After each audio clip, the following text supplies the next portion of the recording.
I gotta take you back for a minute to the geopolitics. And I feel that a lot of focus has been on the South and what's happening in Gaza. And again, the IDF has had tremendous success on the ground. I mean, to commend the soldiers and the officers fighting and taking out Hamas. We've just heard reports that possibly the number 3 in Hamas's leadership who's been hiding in the tunnels might have been taken out, Marwan Issa, which is great news, and hopefully it's correct. I want to take you back to the north. We've had a war going on up north, and you mentioned the tens of thousands of evacuees. And some people talk about escalation. Let's talk about that escalation. What does that escalation mean? In whose interest is it? Because it's sure not in the interest of ordinary Lebanese. And Iran's role in activating Hezbollah, because we all know Hezbollah is nothing but a proxy. How do you see the Northern Front in this regard? So you hit the nail on the head. People keep saying, does Hezbollah want to get involved? The answer on tactical level, they can be firing rockets and totally in control. But on the big level, this is not Hezbollah's decision. This is Iran's decision. And this is really the problem with American policy. Everything goes back to Iran. And if Iran does not pay a consequence for what Hezbollah does, what Hamas does, the Houthis do, what they do to our soldiers and popular mobilization units against our soldiers in Iraq and Syria, Iran will be more than happy to fight to the last drop of Arab blood. Remember that Hezbollah, which follows exactly their footsteps, they are Shiites, but they're Arabs. There's a big difference here. So unless Iran pays a price, then you're not going to be able to deal with anything here. Getting to the war. I'm actually much more concerned about the North than I am about the South. The picture of the South going in the future is going to be what is in the West Bank. Israel is going to be able to leave Gaza Strip and then go in and extract terrorists when needed. But in the North, the day after is so much harder. Why? Because Israel has nobody to give southern Lebanon to. If you say Israel does fulfill UN Security Council Resolution 1701 by force, gets Hezbollah out, the Lebanese armed forces are either complicit or impotent. They can't do anything. No Arab country really wants to go into the quagmire of Lebanon. So that means Israel might have to reoccupy southern Lebanon. So that's the day after for the North is much worse. Of course, you know that the missile arsenal will overwhelm the multi-layered anti-Israel missile system of Iron Dome, David Sling, Arrow, Patriot, and they can hit every place in Israel.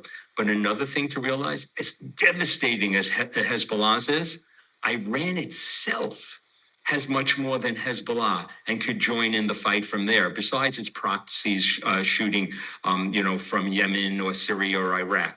So that northern war, was going to be very difficult, and it's going to take a much bigger toll than on the south. But Israel, I have to say, Hezbollah is not willing to go back 20 miles north across the Litani River, move its Radwan forces. Those are the attack forces equivalent to the Nukba forces of Hamas, but much, much more dangerous, that would take over communities in the north. And the current plan, and this is what I wrote a piece on in The Hill this week, is that Israel, the Israel Defense Forces is worried that a political deal will only move them maybe 10 kilometers north, and that's indefensible for the North. And what kind of country, if it can't protect its citizens to live right up to its border, is it really, especially a small country? So Israel has very big problems going forward. But if you don't address Iran, this will all keep happening again and again and again. It will be Israel's Groundhog Day.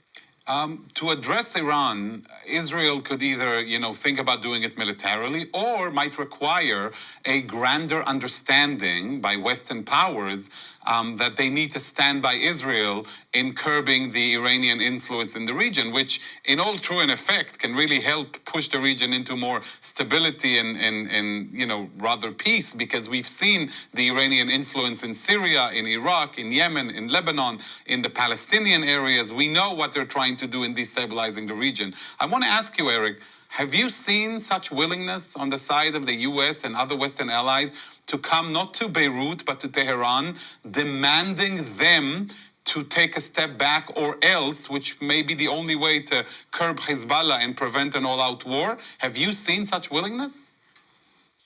Rhetoric, no actions. Just think about it. We, the United States, are not enforcing the sanctions, the oil sanctions that are in place. Iran is selling an unlimited amount of oil to India and China. When Iran attacked our soldiers, we attacked their proxies. We did not attack anything in Iran. People say, well, that would cause an escalation in a regional war. That's not how this region thinks.